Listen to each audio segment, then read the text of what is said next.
tahun baru itu kan kita kan pasti punya harapan Mas Anies untuk kedepannya gitu iya. kan.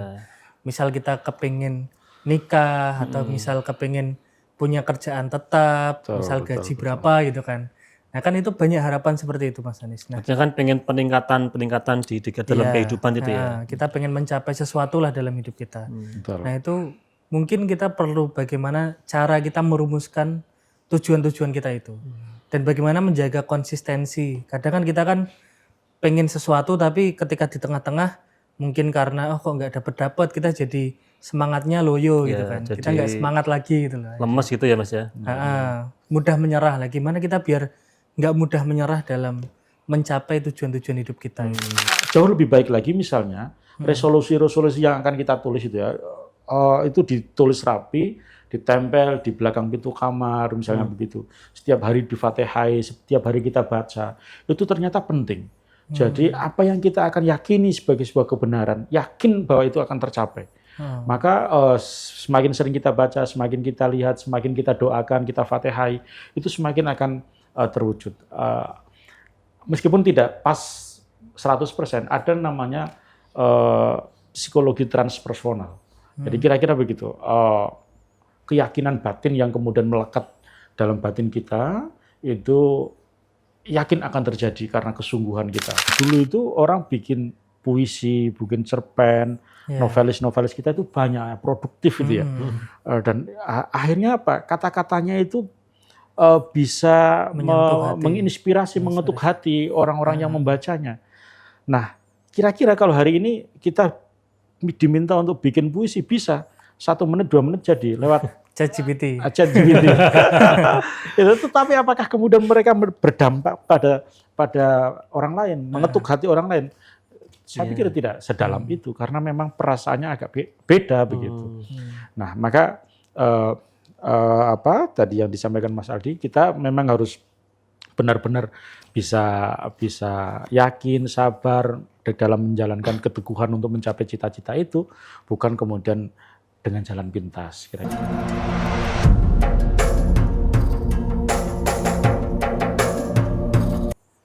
Assalamualaikum warahmatullahi wabarakatuh. Alhamdulillahirabbil alamin wa bihi nasta'in ala umuri dunya waddin. Sayyidina wa maulana Muhammadin wa ala alihi wa sahbihi ajmain.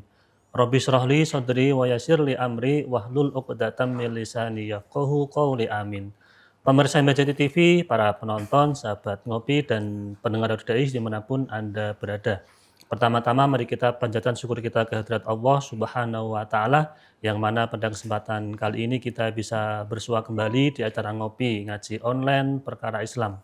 Kedua kalinya sholawat dan salam semoga tercurahkan dari Nabi Agung kita Nabi Muhammad SAW. Semoga mahabbah kita kepada baginda Rasul dapat memudahkan hidup di dunia dan kelak di yaumil qiyamah kita mendapatkan syafaatnya. Amin, amin ya rabbal alamin. Pemirsa MBJT TV, para penonton, sahabat ngopi, dan pendengar Dais dimanapun Anda berada. Alhamdulillah kita berjumpa kembali di acara ngopi ngaji online perkara Islam. Nah, seperti biasa pada kesempatan kali ini saya ditemani teman ngopi saya. Ini ada Mas Aldi. Assalamualaikum Mas Aldi. Waalaikumsalam warahmatullahi wabarakatuh. Kabarnya sehat Mas? Alhamdulillah sehat. Mas Anies gimana kabarnya? Alhamdulillah sehat. Alhamdulillah sehat. Mas Aldi, kita kali ini kedatangan tamu, guru kita jauh dari mana ini? Dari kota sebelah, dari kota Demak, tepatnya di daerah Meranggen. Beliau adalah Gus Fahsin. Assalamualaikum Gus. Waalaikumsalam warahmatullahi wabarakatuh. Sehat, Mas Anies, Mas Aldi, alhamdulillah sehat. Udah lama kita nggak ketemu ini. Iya. Oke, nggih. Nah, Gus, kita rawuhkan jenengan. Ini momentumnya pas Mas Aldi. Ini kan di awal tahun 2025 kan. Iya. Nah, kira-kira beliau kita rawuhkan ke sini, selain pengen bahas tentang resolusi di tahun baru ini, terus apa lagi Mas Aldi? Ya kan tahun baru itu kan kita kan pasti punya harapan Mas Anies untuk kedepannya gitu kan. Misal kita kepingin nikah atau misal kepingin punya kerjaan tetap, misal gaji berapa gitu kan. Nah kan itu banyak harapan seperti itu Mas Anies. Nah, artinya kan pengen peningkatan di dalam kehidupan itu ya. Kita pengen mencapai sesuatu lah dalam hidup kita. Nah itu mungkin kita perlu bagaimana cara kita merumuskan tujuan-tujuan kita itu. Dan bagaimana menjaga konsistensi. Kadang kan kita kan pengen sesuatu tapi ketika di tengah-tengah mungkin karena kok nggak dapat kita jadi semangatnya loyo gitu Ya, kan. Kita jadi nggak semangat lagi gitu loh. lemes gitu ya Mas ya. Mudah menyerah lah. Gimana kita biar nggak mudah menyerah dalam mencapai tujuan-tujuan hidup kita itu. Mas Anis. Itu juga secara dalam kehidupan sehari-hari Mas ya. Iya, heeh. Kan juga kita sebagai orang Islam kan, kita tentunya juga harus punya peningkatan secara spiritual. Bagaimana ibadah kita. Kan kalau tambah tahun kan berarti kan tambah umurnya kan begitu. Dan Tambah umur gitu. Semakin berkurang gitu. Iya. artinya Umurnya kan bertambah, mendekati, usianya yang Oh iya. berkurang. Oh iya. itu kan mendekati dengan ajal kita kan gitu kan. Nah, kira-kira bagaimana Gus untuk menghadapi semua itu? Oke, nggih. Perkenankan saya untuk mengawali dulu, Siap. mukadimah dulu. Bismillahirrahmanirrahim. Assalamualaikum warahmatullahi wabarakatuh. Waalaikumsalam. Bismillah, alhamdulillah, wassalatu wassalamu ala rasulillah Muhammadin ibn Abdillah. La hawla wa la quwata illa billah. Hasantukum bil hayyil qayyum alladzi la yamutu abada. Wa dafa'atu ankum su'a bi alfi alfin la hawla wa la quwata illa billahil aliyyil azim. Mas Anis, Mas Aldi yang saya muliakan, para pemirsa MAJT TV, khususnya program Ngopi dimanapun yang Anda berada, yang saya muliakan. Alhamdulillah pada kesempatan di awal tahun yang berbahagia ini, kita bisa bertemu kembali, bisa menyapa kembali para pemirsa di seluruh tanah air dan di mancanegara. Tema pada kesempatan kali ini menarik. Kita ada di awal tahun, kita ada di tahun baru, semangat baru, visi baru, peneguhan komitmen baru. Oleh karena itu saya ingin memulai paling tidak perenungan ini dari makna dari Quran surat Al-Asr ayat 1 sampai 3. Dan ini surat ini saya bertanya-tanya sebenarnya. Kenapa di dalam majelis-majelis ilmu, di madrasah, di tempat-tempat ngaji, di pedesaan Jawa, bahkan sampai hari ini seringkali menutup majelis ditutup dengan bacaan surat Al-Asr. Kan kira-kira gitu. Gus ya, saya baru ingat itu Gus. Nah, maka bismillahirrahmanirrahim. Wal 'asr innal insana lafi khusrin illal ladzina amanu wa 'amilus shalihati wa tawassaw bil haqq wa tawassaw bis sabr.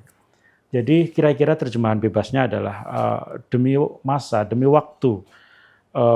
Dan pilihannya kenapa kemudian Allah menggunakan menggunakan kata asar gitu ya. Asar diidentikan dengan sore, menjelang maghrib. Beberapa keterangan menyebutkan bahwa pilihan kata asar ini karena mendekati maghrib. Itu menunjukkan bahwa memang jagat ini sudah sangat tua. Jagat ini sudah sangat sepuh, sudah sangat renta. Sehingga kemudian tinggal hurufnya saja, tinggal kiamatnya saja akan segera tiba. Nah, kalau kemudian kita hitung-hitung ya, Rasulullah ketika menerima ayat ini sudah 14 abad yang lalu. Apalagi sekarang, ini kan sudah semakin mendekati maghrib, semakin mendekati penghabisan masa gitu. Oleh karenanya maka ini menjadi momentum untuk melakukan perenungan bahwa Allah menggunakan kata asar dalam pilihannya itu. Dan kemudian Allah menunjukkan lagi di ayat berikutnya, wal asr innal insana lafi khusrin illa, bahwa sesungguhnya manusia adalah dalam kerugian. Kita itu dalam kerugian. Dalam posisi ini apapun keadaan kita, sebenarnya kita itu dengan segala keterbatasan kita. Yang untung ya Allah, yang rugi ya kita. Nah, kecuali bahwa kemudian ada beberapa pengecualiannya. Artinya kerugian itu kita memang dengan segala keterbatasan kita. Kita tidak sedang logikanya memang kita itu sedang bertransaksi dengan Allah kira-kira. Lu nggak bisa deh mendapatkan keuntungan kecuali sesuai dengan apa yang Allah perintahkan. Kira-kira gitu. Sesuai dengan aturan Allah gitu ya. Sesuai dengan aturan Allah. Jadi transaksi kita transaksi menurut Allah gitu. Maka kemudian meskipun rugi tetapi ada kok pengecualinya. Yang pertama adalah ilal ladzina amanu, orang-orang yang beriman, wa amilus shalihat, tidak hanya cukup beriman tapi harus beramal soleh. Kadang ada orang yang cukup beriman saja, udah yang penting saya beriman, saya bersyahadah, saya bersaksi tiada Tuhan selain Allah, tetapi kemudian melupakan amal soleh yang lain, tidak mau sholat, tidak mau puasa, ya bagaimana dia akan beruntung, mesti akan merugi. Jadi amanu wa amilus sholihah, kemudian wa tawassaw bil haqq wa tawassaw bis sabr. Orang yang senantiasa saling menasihati di dalam kebenaran dan kesabaran. Ini juga menarik. Kenapa opsinya adalah tentang kebenaran? Karena memang akhir-akhir ini kita bisa merasakan betul, Mas Aldi, Mas Anies, orang menyampaikan kebenaran itu malu. Iya. Menyampaikan kebenaran itu susah. Kita tahu itu salah, tapi untuk menunjukkan bahwa itu salah, kita itu nggak enak, Takut, takut, Apalagi riko, sama teman sendiri, sama teman sendiri, keluarga. sama keluarga sendiri, itu berat. Dulu mungkin orang nggak membayangkan ya, apa sih kok cuma menyampaikan kebenaran, kan gampang, itu Iya. salah. Tapi konteks kita hari ini sekarang itu kemudian kebenaran itu susah untuk kemudian diungkap sebagai sebuah kebenaran karena riko, malu, takut, dan lain sebagainya. Bahkan kemudian kemarin sore saya membuat status di Facebook saya, itu ungkapan kebenaran tetapi itu pun takut saya. Kemudian saya kamakola orang lain, kira-kira begitu. Hasil diskusi sama teman itu. Karena apa ya, takut karena saya terlibat di dalam struktur dan seterusnya yang kemudian itu memang mengkhawatirkan lah, kira-kira begitu. Nah, oleh karenanya maka ternyata itu penting menyampaikan kebenaran dan menyampaikan kesabaran. Hari ini orang sudah di luar batas kesabarannya semua. Nanti kita bisa berbincang panjang lebar terkait dengan kesabaran, tipologi sabar, beberapa ciri sabar, itu nanti kita bisa diskusikan lebih lanjut. Nah, Bapak Ibu, teman-teman semuanya, para pemirsa di manapun berada, maka dalam konteks inilah kemudian kita paling tidak bisa merumuskan 3 hal dalam memasuki tahun baru ini. Yang pertama tentu adalah muhasabah. Kita telah menggunakan waktu sejauh ini. Saya itu tanpa terasa, Mas. Saya kebetulan masih sering berkumpul dengan teman-teman siswa, santri, teman-teman mahasiswa. Jadi mentalitasnya itu mentalitas remaja, pemuda, kira-kira gitu. Tetap semangat muda. Iya, karena seumuran dengan mereka, ketika mereka ngomongin apa, kita jadi ngikutin kan gitu secara psikologis. Tetapi giliran ketemu sama orang-orang yang sepuh, itu ternyata bukan sepuhnya, tapi merasa paling muda juga gitu kan. Nah, ternyata sekarang sudah 44 tahun itu, tanpa terasa. Kalau kemudian rata-rata umat Rasulullah itu 60, itu ya tinggal berapa tahun lagi. Kalau 80, tinggal separuh perjalanan lagi. Artinya waktu begitu sangat cepat. Maka momentum pergantian tahun atau bahkan momentum ulang tahun itu bagian dari momentum kita untuk muhasabah. Sejauh mana kebaikan yang sudah kita jalankan. Sebanyak apa dosa dan kekhilafan yang kita telah lakukan. Nah, di dalam konteks ini mari kita melanjutkan pada tahap yang kedua adalah komitmen untuk melakukan sesuatu yang lebih baik. Di hari-hari esok, di bulan-bulan yang akan datang, di tahun-tahun yang akan datang, bagaimana kita akan meneguhkan komitmen untuk melakukan perbaikan-kebaikan. Jadi yang pertama adalah muhasabah, yang kedua adalah melakukan komitmen untuk melakukan kebaikan-kebaikan itu. Kemudian yang ketiga, sebagaimana tadi yang diperbincangkan Mas Anies sama Mas Aldi adalah kita resolusi yang akan datang seperti apa. Capaian-capaian yang akan kita peroleh itu apa. Baik capaian personal secara pribadi kita, kemudian capaian secara sosial. Kita itu komunitas, misalkan kita nggak mungkin lepas dari komunitas sosial. Jadi kita itu menjadi bagian dari keluarga. Bagaimana keluarga kita akan lebih baik? Kita bagian dari kampung. Mas Anies aktif di banyak tempat, misalkan di Karang Taruna, di komunitas-komunitas organisasi kepemudaan, misalkan. Bagaimana kemudian komunitas-komunitas kita juga lebih baik? Artinya eksistensi kita itu memang berdampak untuk membawa kebaikan. Nah, momentumnya adalah salah satunya adalah ketika kita di awal tahun ini mencoba untuk menggairahkan dan menyemangati kembali untuk kemudian melakukan kebaikan-kebaikan, baik secara personal maupun secara sosial. Mungkin itu sebagai pengantar, Mas Anies, Mas Aldi, dan nanti kita bisa diskusikan kembali. Siap. Nah, Gus, menarik Gus. Jadi tadi Mas Aldi ada selain dasar kita adalah ada surat Al-Asr ya. Bagaimana kita harus punya iman, amal soleh, kemudian saling menasihati dengan kebaikan dan sabar kan. Jadi ada 3 hal yang menurut saya itu juga kita harus benar-benar memanfaatkan dengan baik. Bagaimana kita bisa tadi ada punya komitmen muhasabah. Terus yang terakhir itu Gus tentang bagaimana korelasi individu dengan sosial Gus. Kadang kita pengen baik secara individu tapi secara sosial itu nggak bisa seimbang ataupun sebaliknya. Nah itu bagaimana Gus biar bisa balance antara sosial dan individu itu? Terima kasih Mas Anies. Jadi memang belakangan ini muncul, saya bersuudzon ya kepada adik-adik kita, anak-anak kita misalnya, atau bahkan mungkin yang lebih tua dari itu misalnya di luar Gen Z, entah itu generasi milenial atau bahkan mungkin beberapa generasi sebelumnya misalnya. Sekarang memang individualistis itu sangat tinggi. Adik-adik kita, anak-anak kita misalnya, itu ketika mungkin pulang sekolah atau liburan dari pesantren, itu mereka nyaman untuk tinggal di kamar. Dengan HP-nya, dengan gadgetnya misalnya. Orang tua berpikir, oh alhamdulillah anak saya nggak neko-neko, nggak keluar rumah, nggak tongkrong, nggak begitu. Tapi itu juga tidak bagus secara sosial gitu. Jadi bagaimana kemudian ketika mungkin pengalaman kita waktu masih sekolah atau di pesantren ya, ketika pulang itu justru memang memanfaatkan betul untuk keluarga, untuk komunitas keluarga. Kita bercerita tentang kawan-kawan kita, teman-teman kita kepada ibu, kepada bapak, kepada adik-adik kita gitu. Kemudian momen itu juga kita manfaatkan untuk kerjaan rumah bareng-bareng, berbagi peran kepada adik-adik, kepada kakak misalnya. Nah, itu nyaris sekarang itu tidak ada. Nah, yang ingin saya katakan bahwa sekarang itu memang orang itu kepingin baik secara personal, unggul secara personal, punya kualitas secara individu, secara personal. Sementara kemudian dampak sosial itu nyaris nggak ada gitu. Nah, ini yang kemudian perlu diwaspadai untuk diperkuat bahwa kita itu makhluk sosial, tidak makhluk personal gitu ya. Sehingga kemudian bagaimana kemudian nilai-nilai kebaikan yang mungkin ada dalam diri kita itu kita bisa tularkan kepada yang lain. Nah, cara memanfaatkannya memang mau atau tidak harus kita latih untuk berbaur dalam komunitas-komunitas sosial.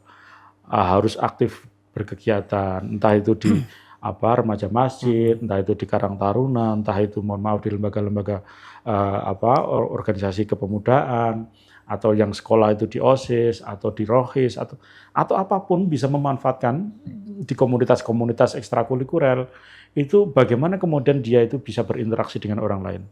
Khawatirnya kalau dia itu bagus secara individu tetapi tidak bagus secara sosial, dia hanya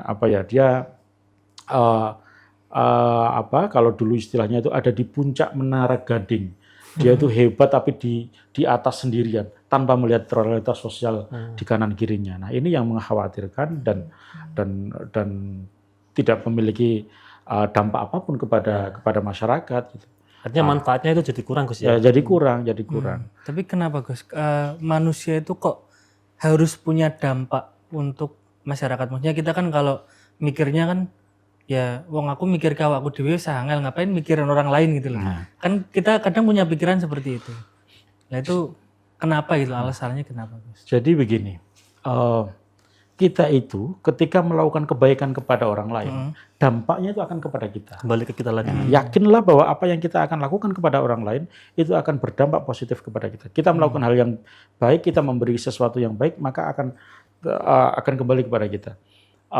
Logika sederhananya begitu. Sehingga kemudian mental ini mesti harus ditanamkan. Jangan kemudian tidak mungkin kita akan bisa hebat kalau kita tidak bekerja sama. Gitu. Tidak mungkin kita akan menjadi baik kalau kita itu individualis.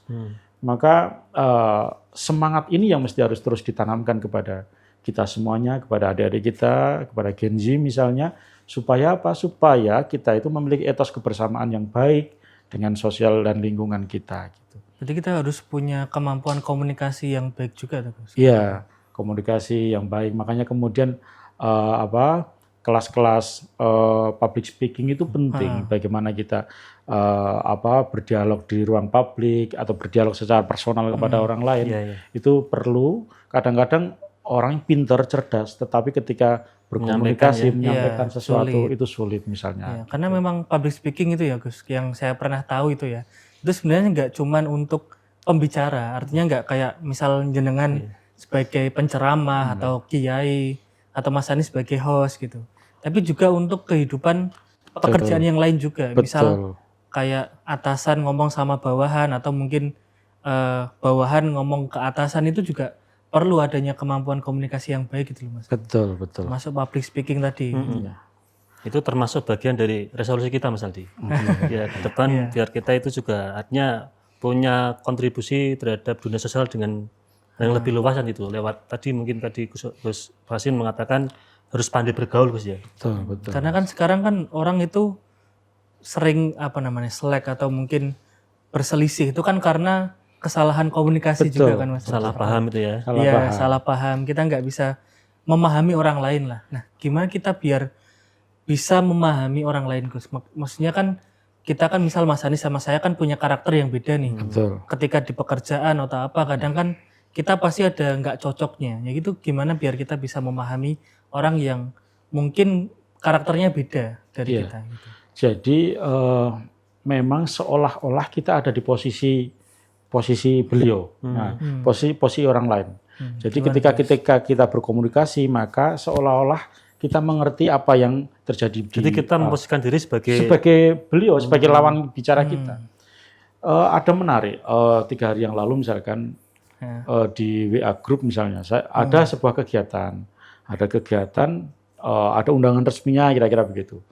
Tiba-tiba ada salah satu anggota grup misalkan, saya tidak berangkat, saya ada acara di Jogja, saya ada acara apa ya, kayak gitu ada. Lah ini itu mungkin nggak salah, dia memberitahu mungkin nggak salah. Tetapi kemudian kata-katanya misalnya bandingkan dengan misalnya terima kasih atas undangannya, semoga acaranya lancar, akan tetapi mohon maaf saya sudah ada agenda yang lain. Itu akan agak beda, konotasinya agak beda. Ini bagian dari proses interaksi kita ya. Jadi penting saya pikir kita bisa memahami orang lain gitu. Jadi ketika kita memposisikan diri kita sebagaimana orang yang kita ajak bicara gitu. Sama orang sekarang itu sulit untuk mengucap terima kasih sama maaf gitu. Nah, itu yang sangat sulit tuh gitu. Saya itu kalau mungkin pengalaman sama Mas Anies Wiana itu ya, itu saya bisa berkali-kali dalam satu redaksi itu mohon maafnya itu 2-3 kali. Gitu. Ya karena itu memang ini penting Gus ya. Artinya bagaimana kita mengedepankan akhlak, sopan santun itu kan karena hari ini kadang juga gara-gara mungkin zaman semakin modern Mas Aldi, HP itu juga sudah mulai banyak hal yang bisa kita pelajari lewat HP. Kita jadi kayak meninggalkan norma-norma lokal wisdom kita kan gitu. Iya. Mungkin kembali lagi ke tujuan hidup nih Mas Gus. Bagaimana kita merumuskan tujuan ke depan ini ya? Namanya 1 tahun ke depan lah. Merumuskan tujuan dengan baik. Artinya gini, kadang kita merumuskan tujuan, tapi ternyata tujuan-tujuannya itu nggak baik gitu. Ya dasar-dasarnya sebenarnya kita untuk merumuskan tujuan ke depan itu apa Gus?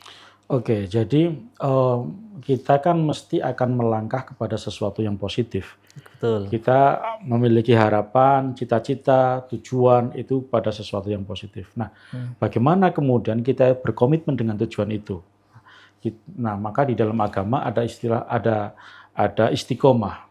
Bahkan kemudian istiqomah itu khairu min alfi karomah. Istiqomah itu jauh lebih baik dibanding 1000 keramat itu.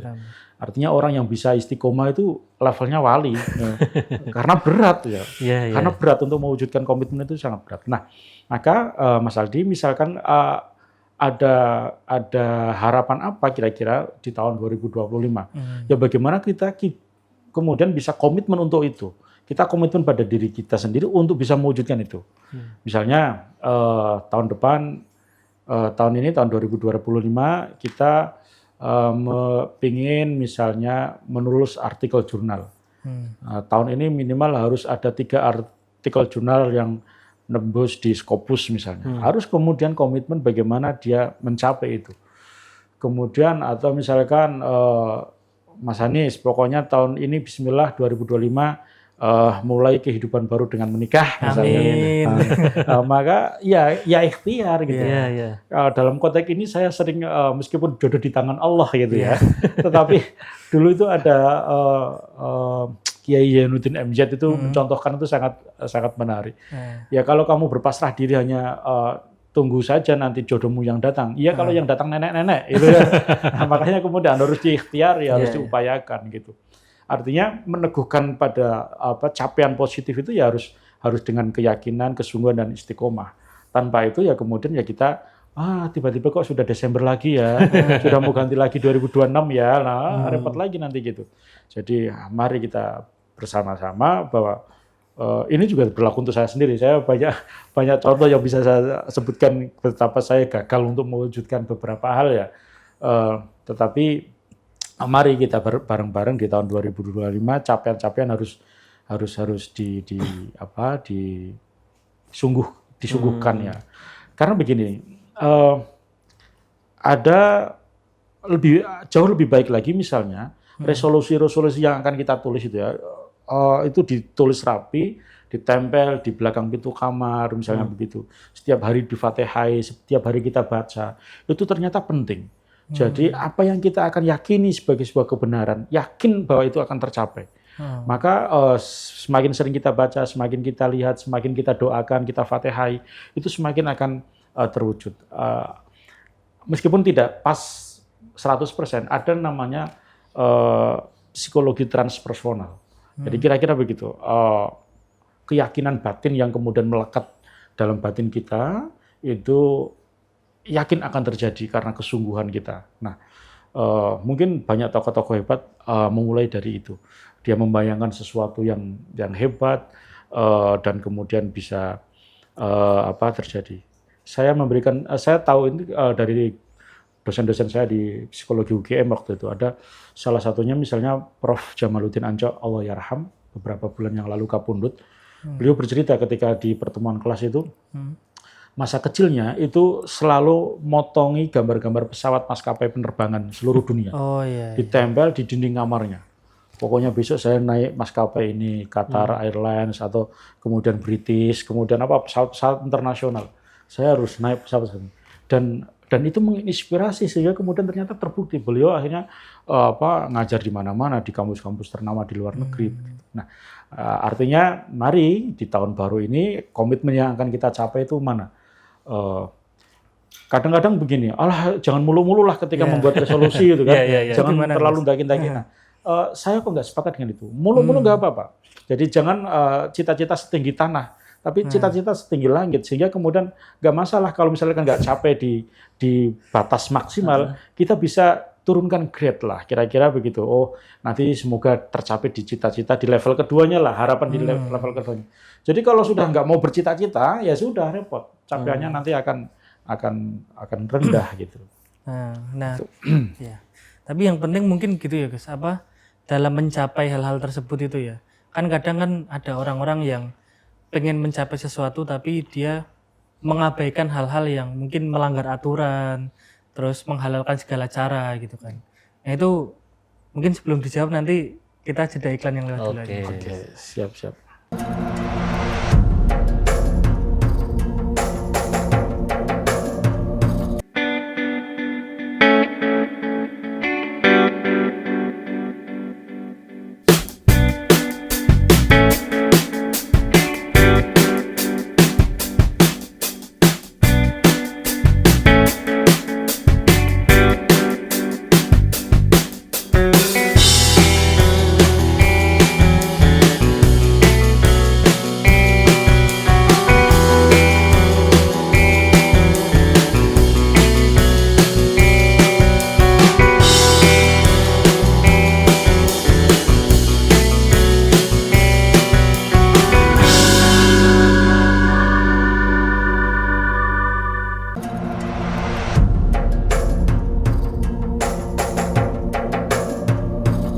Pemirsa MCT TV, para penonton, sahabat ngopi, dan pendengar Dais dimanapun Anda berada, kita kembali lagi di acara ngopi ngaji online perkara Islam. Ini bersama Gus Pasin dan Mas Aldi. Gus menarik tadi bahas tentang resolusi di tahun baru, terutama di tahun 2025 ini.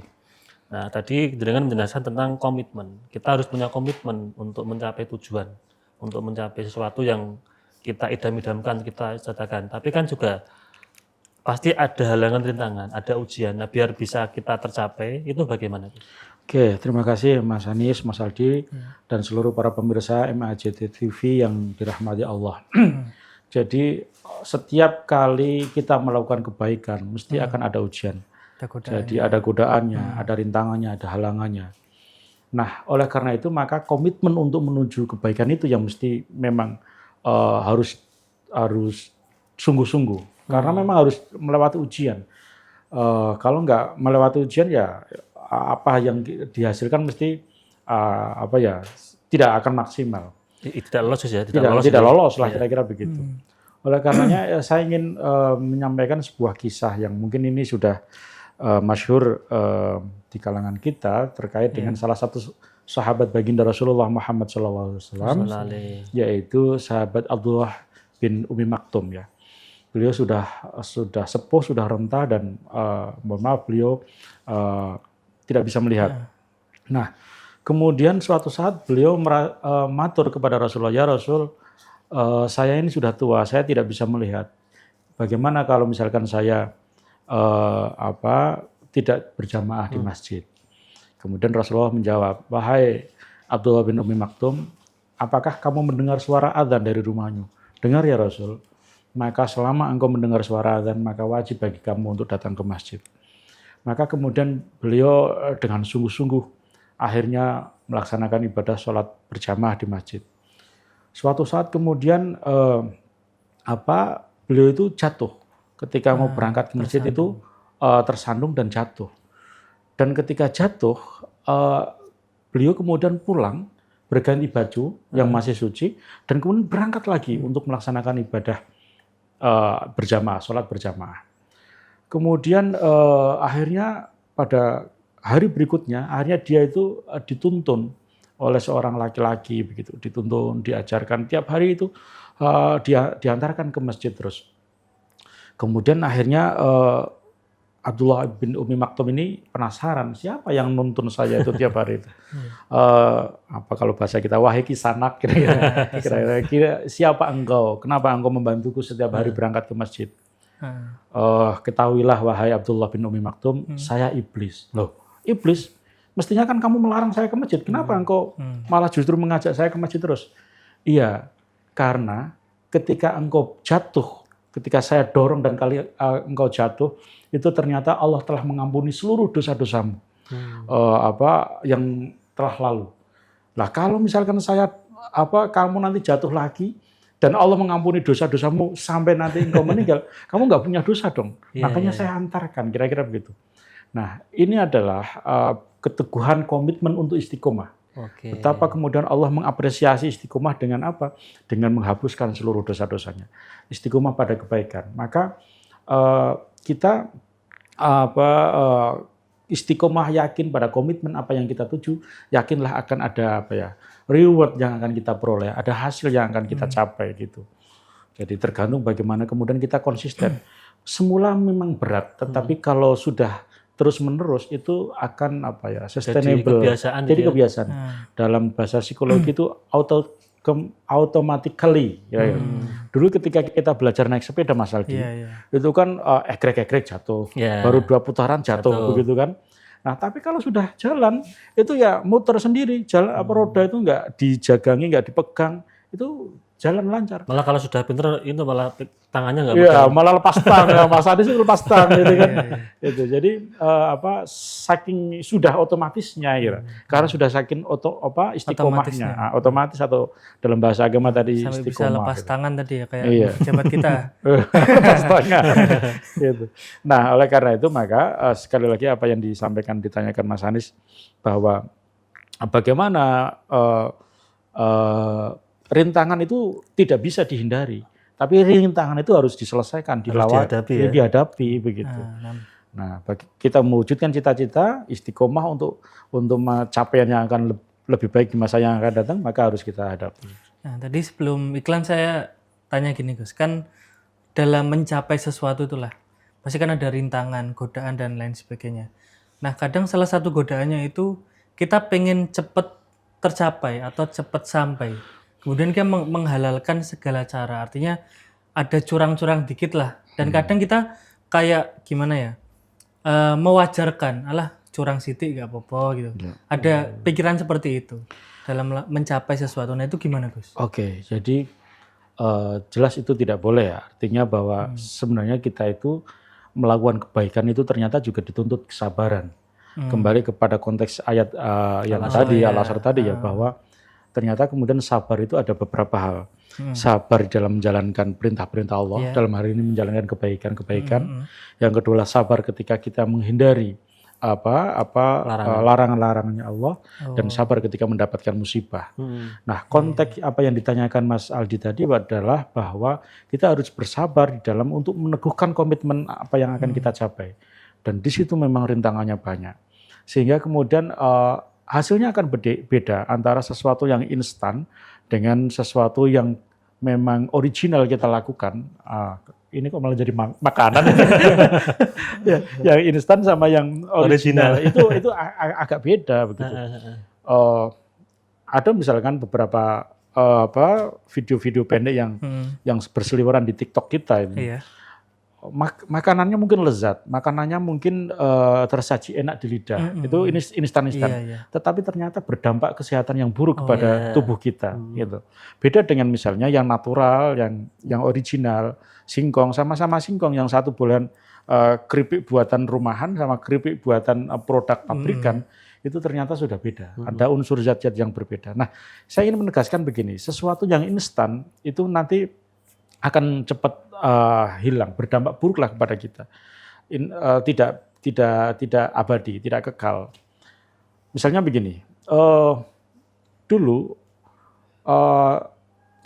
saya nggak tahu ya belakangan, dulu itu orang bikin puisi, bikin cerpen, novelis kita itu banyak, produktif itu ya. Dan akhirnya apa? Kata-katanya itu bisa menginspirasi, mengetuk hati orang-orang yang membacanya. Nah, kira-kira kalau hari ini kita diminta untuk bikin puisi, bisa 1 menit, 2 menit jadi lewat ChatGPT.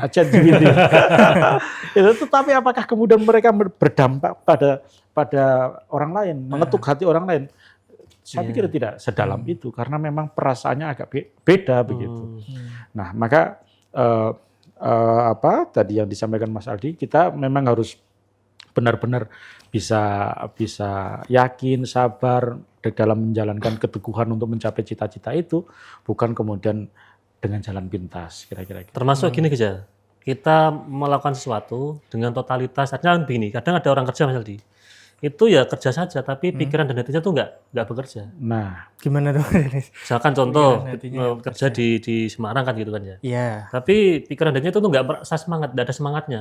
Yang penting pokoknya ya apa tugasnya diselesaikan, tapi nggak sepenuh hati gitu loh Geja. betul. Mungkin sekadarnya penting bar lah kerjaan gitu. Saya banyak belajar dengan orang-orang sepuh di sekitar kita ya. Dulu kenapa sih orang itu bisa komitmen dengan pekerjaannya itu bisa bertahun-tahun, belasan dan puluhan tahun. Hanya untuk misalkan mohon maaf jualan kerupuk, jualan gedok di pasar Johar misalnya. Itu bisa bertahun-tahun sampai anaknya sepuh gitu. Sementara putra-putrinya atau cucu-cucunya generasi setelah beliau-beliau itu kemudian sudah S1, pekerjaan ini nggak cocok, pindah ke pekerjaan yang lain, cepat bosan gitu. Jadi kemudian ketika dia bekerja hanya menjalankan rutinitas bahwa dia bekerja, tetapi pikirannya tidak di situ misalnya begitu. Nah ini yang agak berbeda. Persoalan hasil bisa menjadi perdebatan ya, karena anak-anak Gen Z itu kan pinginnya kerja 1 hari, jalan-jalan 6 hari. Nah, kalau orang-orang generasi dulu kan kerjanya 6 hari, jalan-jalannya sehari, kan kira-kira gitu. Tetapi komitmen kepada pekerjaan itu memang bisa dikatakan rendah lah hari ini, kira-kira gitu. Nah, maka kemudian solusinya adalah bagaimana kemudian kita bisa melatih diri fokus kepada apa yang kita minati. Kita itu melakukan pekerjaan kalau apa yang kita suka itu nyaman, Mas. Iya. Itu penting. Kadang-kadang sekarang cepet bosan.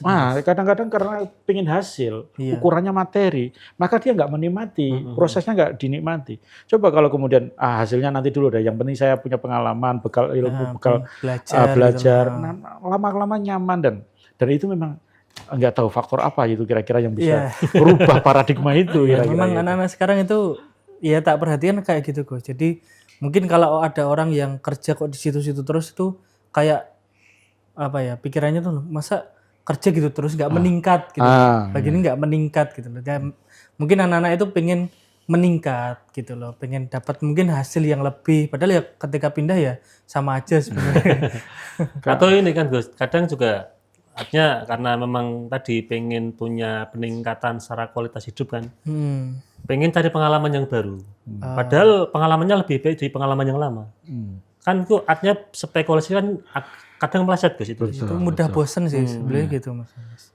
Jadi memang sering kali beberapa anak-anak yang datang, anak siswa maupun santri yang datang itu, ayolah kita belajar komitmen dengan pekerjaan yang lama itu. Belum tentu di pekerjaan yang baru itu bisa lebih bagus. Atau bahkan belum tentu sampean keluar dari pekerjaan yang lama langsung mendapatkan pekerjaan yang baru. Makanya lagi-lagi di TikTok ini ya, itu ada misalkan penggambaran orang, wah senang sekali mau melepas kepenatan pekerjaan, wah resign, tapi ketika keluar kantor ternyata orang ngantri untuk merebutkan pekerjaannya itu banyak sekali gitu. Nah makanya ayo kita bersyukur bahwa apa yang sudah kita capai ini mesti kita syukuri. Adapun kemudian peningkatan kualitas hasil itu nanti seiring dengan komitmen kita pada apa yang kita yakini sebagai sebuah kebenaran itu. Kalau saya mungkin peningkatan kualitas hasil itu harusnya kita juga penting untuk meningkatkan kualitas diri gitu loh. Betul. Kadang kita yang lupakan itu, kita baru bekerja 1 tahun sudah merasa berpengalaman. Itu kan ya masuk 1 tahun untuk berpengalaman gitu loh kan. Ada yang sudah bekerja 5 tahun, 10 tahun itu mungkin baru bisa disebut pengalaman gitu.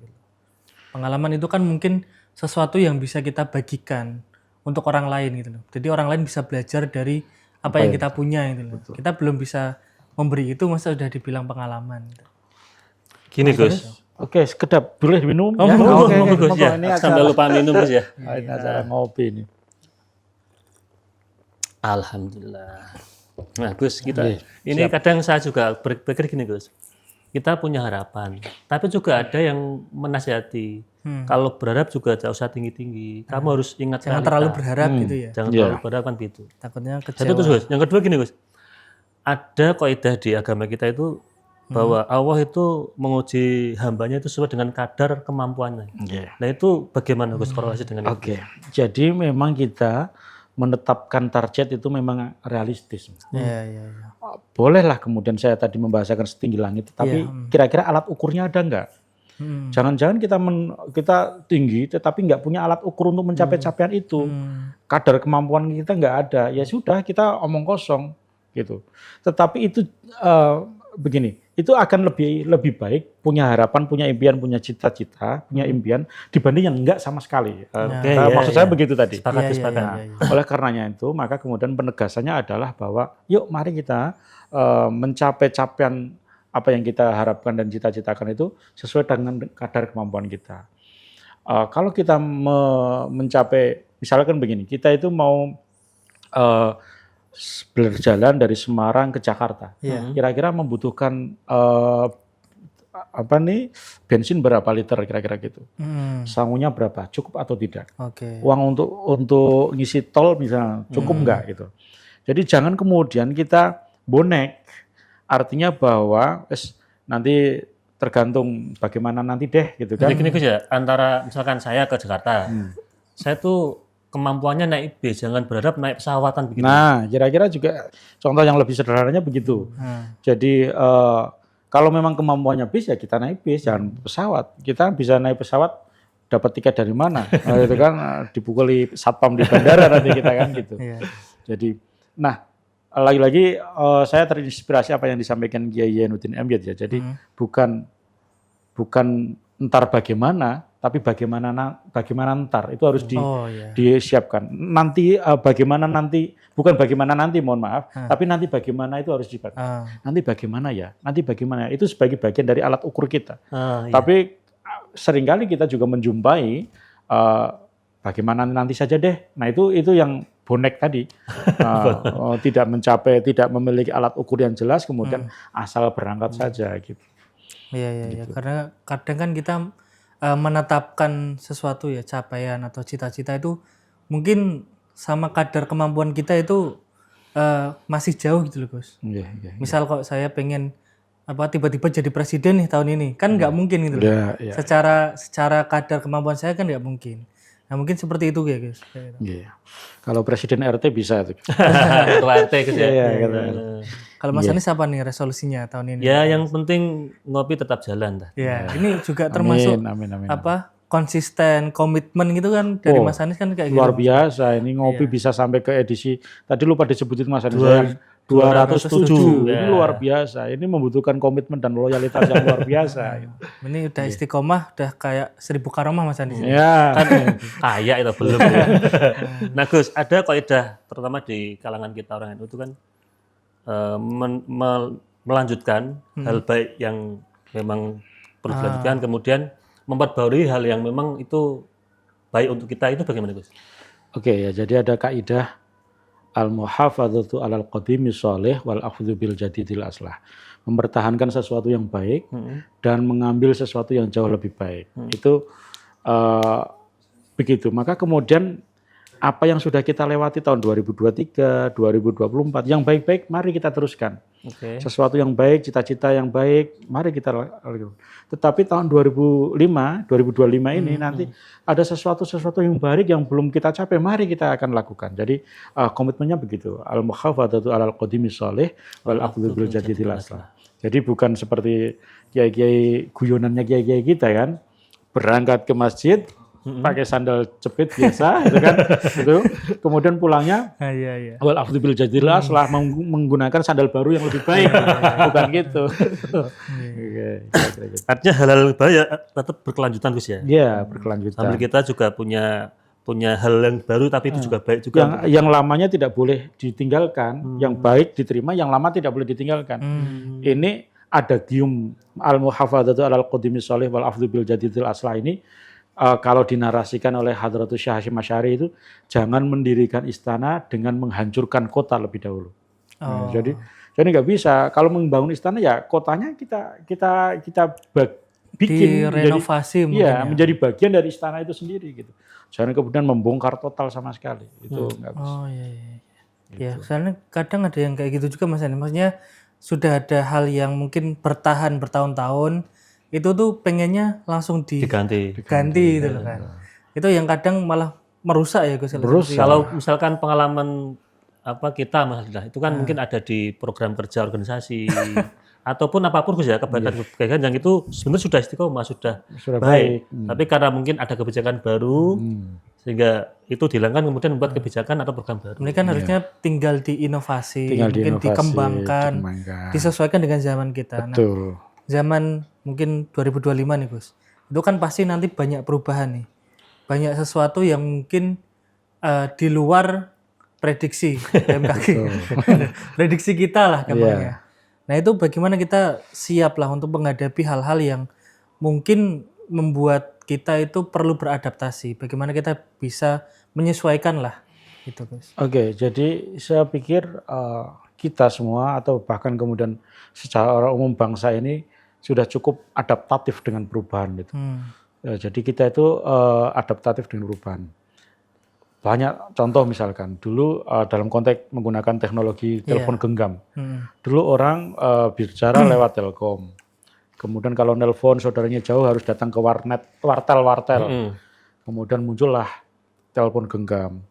Yang dulunya hanya bisa mengirim teks, kemudian bisa mengirim gambar. Ada yang suaranya poliponik, macam-macam dulu itu.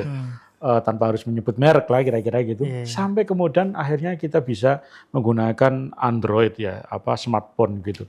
Itu kan kita bisa adaptatif. Artinya bahwa kita sudah sangat teruji dalam konteks kebudayaan, sosial, politik.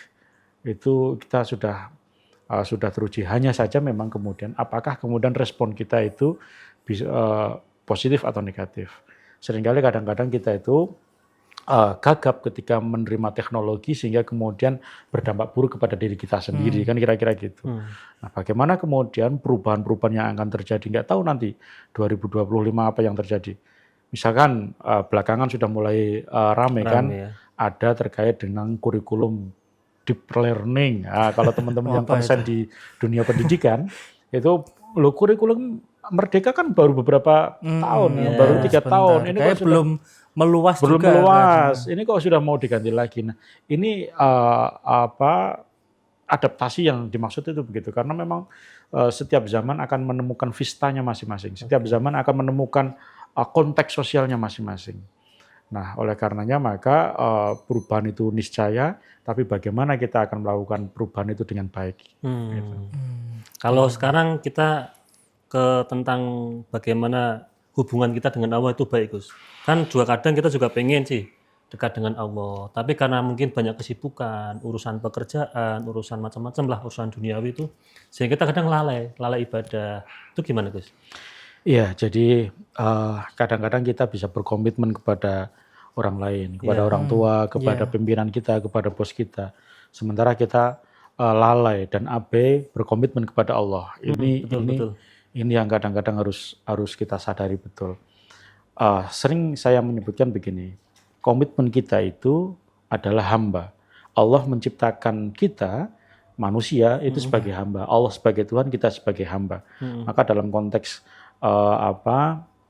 masyarakat Islam Jawa itu menyebutnya sebagai manunggaling kawula dan gusti kan kira-kira begitu. Nah, kita sebagai hamba itu dimandatkan untuk apa? Untuk limaslahatil umat, untuk kebaikan umat, untuk khalifah fil ard, untuk menjadi khalifah fil ard.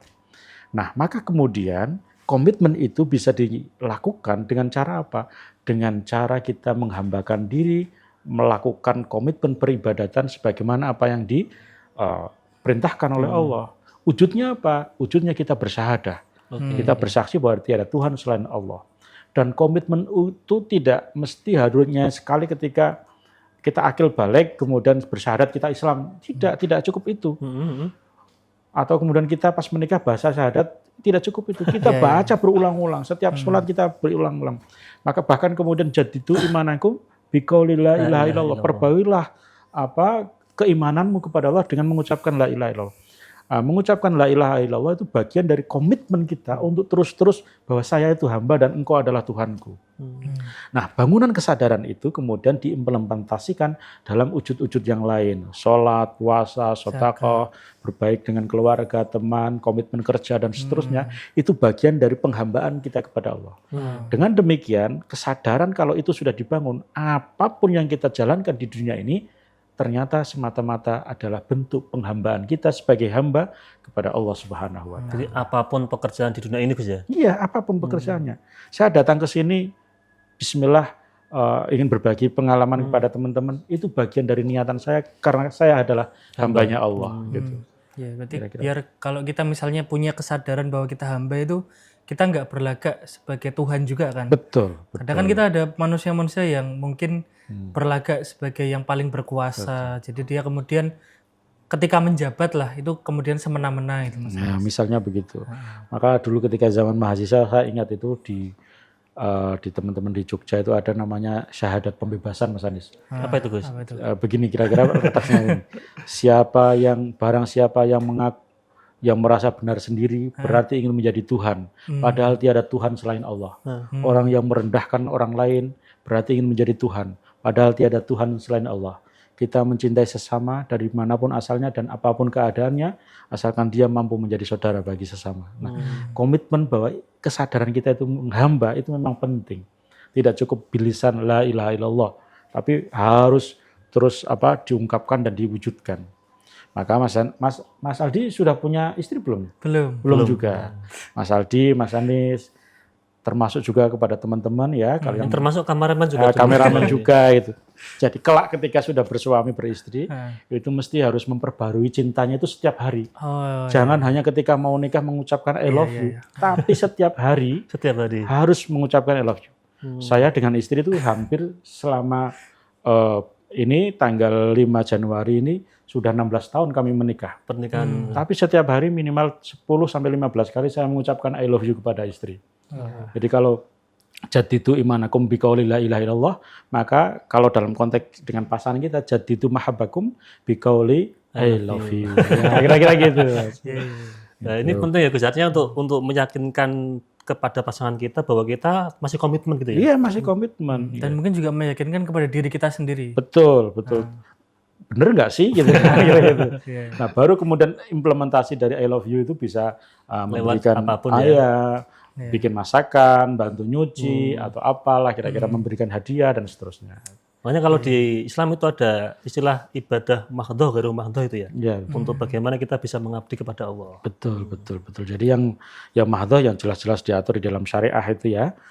sholat, puasa, zakat yang memang relevan hubungannya langsung dengan kepada Allah Subhanahu wa taala. Sementara yang ghair mahdhu ibadah-ibadah sosial itu ternyata juga memiliki dampak bahwa ini adalah semata-mata bentuk peribadatan kita kepada Allah Subhanahu wa hambaan taala. kepada Allah. Oke. Ya. Terus Gimana, ini Sis? Mas Ada Adi, lagi, Mas Anis? tentang tadi kan disinggung ya bahwa orang menikah itu harus begini kan gitu kan. Nah, mungkin biar komitmen itu kelihatan jelas dan bisa terrealisasi di tahun ini itu bagaimana, Gus? Komitmen apa? Komitmen untuk bisa menikah. Ya termasuk itu juga. Oh. Itu termasuk mungkin ada hal lain, ada Oke. pencapaian apa yang harus dicapai. Oke, jadi kalau misalkan tadi yang ditanyakan untuk bisa dicapai di tahun ini kira-kira dalam konteks berkeluarga karena kebetulan Mas Hanis dan Mas Aldi belum ya atau teman-teman yang belum ya ayo bismillah kita ikhtiari. Banyak kok usahanya, banyak ikhtiarnya, tentunya juga dengan batas-batas norma-norma keislaman kita tuh. Saya seringkali menemukan beberapa hal yang mungkin dianggap wajar tetapi itu tidak relevan dalam konteks kita beragama ya. Jadi di dalam agama itu kan ada khitbah. Jadi khitbah. Setelah khitbah itu kemudian menikah gitu. Tidak ada kemudian pacaran. Kalau dalam tradisi kita kemudian di Jawa ada ketok pintu dulu, kemudian tukon tresno, kemudian baru lamaran, dan kemudian baru menikah. Bahkan kemudian yang sekarang menjadi tren itu apa itu? Kalau lamaran itu apa istilahnya bahasa Inggrisnya itu? Happy engagement itu apa itu lah. Itu kemudian ada tukar cincin, itu tidak ada dalam tradisi kita. Jadi tukar cincin tidak ada ya? Tidak ada. Cincin itu mas kawin dan mas kawin itu diberikan pada saat akad nikah. Dan cincin itu bukan prasyarat utama. Wujud dari mas kawin atau mahar itu bisa macam-macam. Bisa berupa benda, bisa berupa perbuatan. Atau mungkin ini Gus, itu untuk kalau bahasa Jawa itu untuk nalaini itu. Nah, kalaupun kemudian nalaini, yang kemudian menjadi tidak menarik adalah ketika kemudian itu dari keluarga besar, putra maupun putri, bertemu, kemudian calon pengantin dipertemukan, meskipun nikahnya masih beberapa bulan lagi, ini kok seolah-olah dianggap sudah sah, kira-kira gitu. Ini yang kemudian harus direm ya, tradisi ini harus direm. Kalau yang bagus bagaimana? Seperti jadi guru-guru madrasah kita dulu menjelaskan begini. Jadi khitbah itu atau dalam mungkin bahasa kita lamaran itu yang datang adalah pihak keluarga laki-laki dan tidak harus banyak. Tujuannya apa? Tujuannya untuk memastikan bahwa perempuannya itu adalah benar-benar perempuan. Jadi yang boleh dilihat itu dari pihak laki-laki pun yang diminta untuk ngecek ya harus perempuan. Wajahnya, tangannya, kupingnya. Ya itu untuk meyakinkan ini perempuan baik, solehah, nasabnya bagus. Kalau kemudian standarnya Rasulullah ya, nasabnya bagus, keturunannya bagus, orang kaya, alim, agamanya baik. Nah itu sebenarnya untuk meyakinkan itu maka nanti kemudian dilaporkan ke pihak laki-laki. Nak cocok insya Allah calonmu itu bagus. Maka ya sudah, kemudian tentukan tanggalnya dan menikah gitu. Nah sekarang kan enggak, jadi seolah-olah itu menjadi budaya, kemudian tukar cincin, kemudian dianggap mohon maaf setelah lamaran boleh diajak kemana-mana. Nah ini yang kurang pas harus ya, kurang pas di dalam tradisi kita hari ini. Kan juga itu kalau misalkan tadi ada proses lamaran kayak seolah-olah itu sudah sah, itu kan juga menghabiskan dana yang lumayan banyak. Iya, saya juga heran itu kok ada bunga-bunga, ada apa dalam bahasa Jawa, dekor atau pade-pade dalam bahasa Jawa itu kok sudah seperti menikah gitu. Jadi saya sempat nanya, kamu udah nikah ya kemarin? Belum ya, itu kemarin ini baru lamaran. Lamaran kok sudah semeriah itu gitu. Itu ya kalau saya sih kayaknya sulit ya. Maksudnya kan menghabiskan dana banyak. Iya, insya Allah lah semoga nanti pada gilirannya Mas Anies, Mas Aldi akan mendapatkan jodoh yang istimewa di hadapan Allah SWT. Dengan standarnya tadi 4 ya? 4. Saya ada standar yang lain tapi agak bagus kalau saya harus sampaikan. Kalau saya standarnya yang mau aja lah. Jangan begitu lah. Kan gini Mas Aldi, kenapa saya tanyakan? Karena banyak teman-teman yang masih muda itu yang kadang juga bingung soal itu. Makanya ini termasuk bagian dari resolusi itu. Karena ya termasuk bagian dari kita ibadah sepanjang masa kan menikah, Gus. Iya, betul. Jadi saya malah mendapatkan dari inspirasi dari istri saya. Ibadah yang paling lama itu adalah menikah. Kalau sholat itu dari takbiratul ihram sampai salam. Kalau haji itu mulai niat haji sampai kemudian tahallul selesai gitu. Tetapi kalau menikah itu ketika kita sudah mengucapkan ikrar ankahtuka wa zawajtuka mahbubataka misalkan begitu, sampai nanti kita berpisah, pecating nyawa kira-kira bahasa Jawanya, itu kita dalam kondisi beribadah kepada Allah SWT. Maka kalau mau beribadah ya cari mitra yang strategis untuk menambah kebaikan-kebaikan. Termasuk juga menyempurnakan agama, Gus ya. Betul, menyempurnakan agama. Iya Mas Anies. Itu Mas Aldi. Ya, udah sama-sama paham lah ini. Oke, insya Allah lah ini para pemirsa yang dirahmati Allah SWT. Nanti ini saya sekarang closing. Ya, monggo Gus. Jadi Bapak Ibu, para pemirsa MAJT TV yang dirahmati Allah, maka harapannya di tahun baru ini, tahun 2025, ada semangat baru, ada visi baru, ada keteguhan komitmen baru untuk menambah-nambah kebaikan.